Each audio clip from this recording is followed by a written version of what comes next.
Morning, everyone. Well, 10 after 6. Soon time for supper for me. I have had another amazing day. I know. How can you say you can have another amazing day?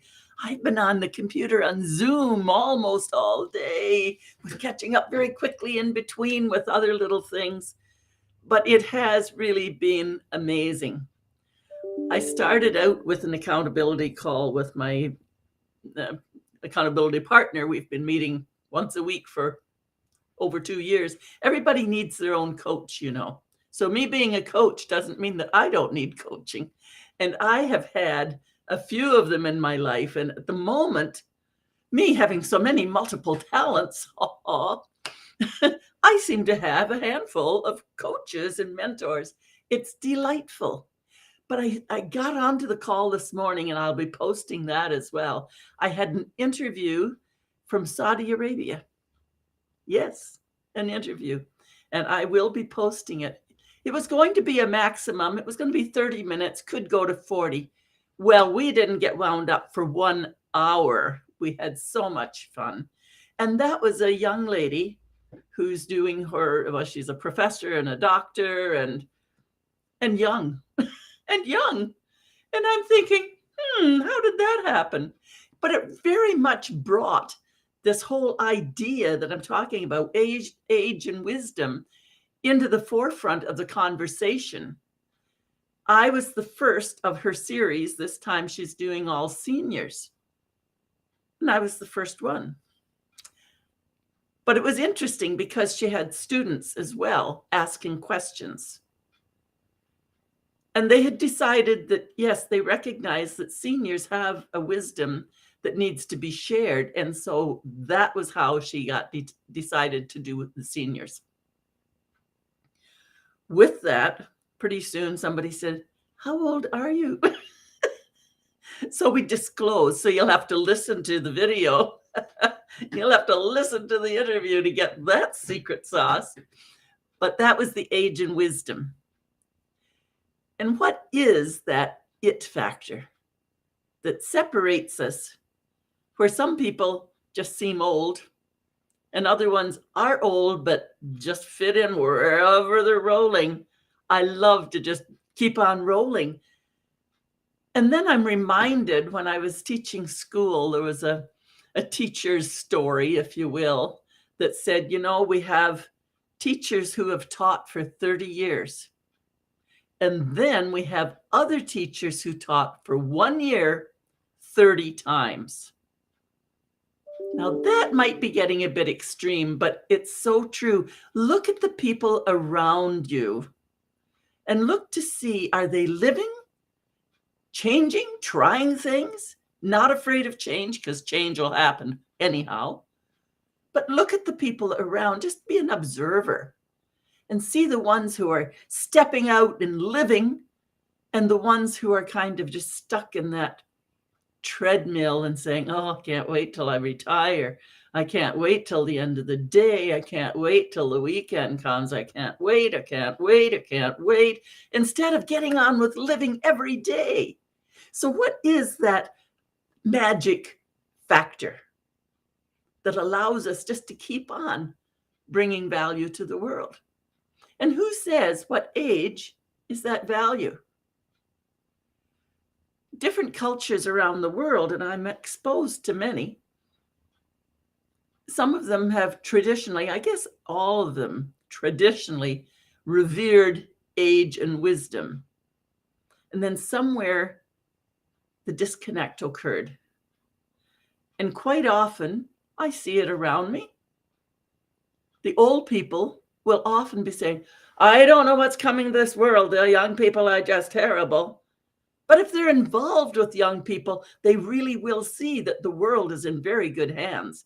And if we read Socrates all those years ago, all those writers, they could look around and say, "I don't know what's coming of this world, those young people." And then you've got young people saying, "Oh, don't you know, the old people, you're just using everything up. Where's our future?" We have got all variety of ages with the wisdom and the passion to live and bring change to the world. And just because it doesn't happen to be every person, we want to pass our judgment way too quickly. So I know when I've gotten the community awakening in Uganda, that Ronald said, yes, until you gave us that little kick, we youth, 18 to 28, thereabouts, we're saying, we just got to look after those old people because they have nothing to give, blah, blah, blah. Until I said, stop it. They're raising those little children that you're wanting to feed. You go and bring them in here where there's leaders in there. And the old people, the grannies, were thinking, they're looking at the young people and saying, they're just frivolous. They don't know. They don't pay attention, blah, blah, blah, blah, blah, blah. And immediately that we got them together and changed that mindset to look at the value. Almost instantly, we had a new organization of the grandmother and youth together. And now the grandmothers are thrilled to come when the children are there to tell stories. Well, I have to be back to tell another story. I have to show them how to plant the seeds. And everybody's just working together so much better.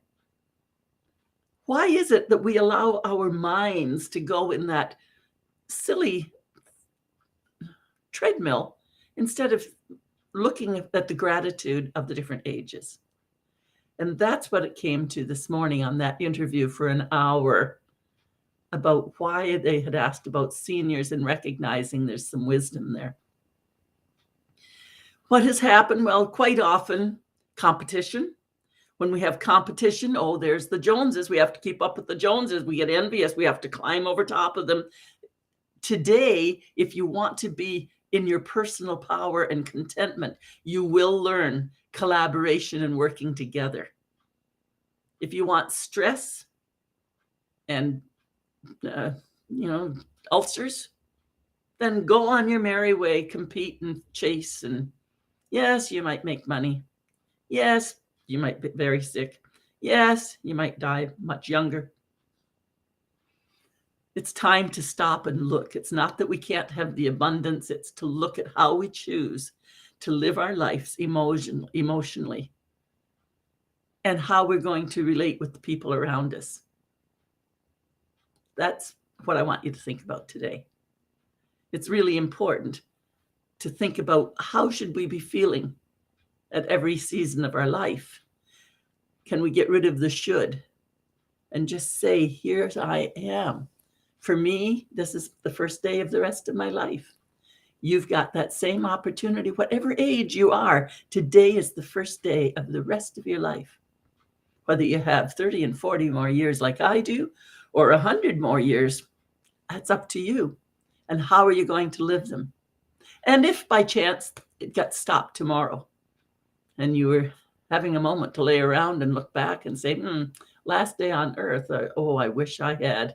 I'm not living with any wish I had. I'm going for it now. And I invite you to think about how you choose to live your life, how you choose to move gracefully and powerfully, authentically through all the seasons. Have a wonderful evening. Please comment, reflect.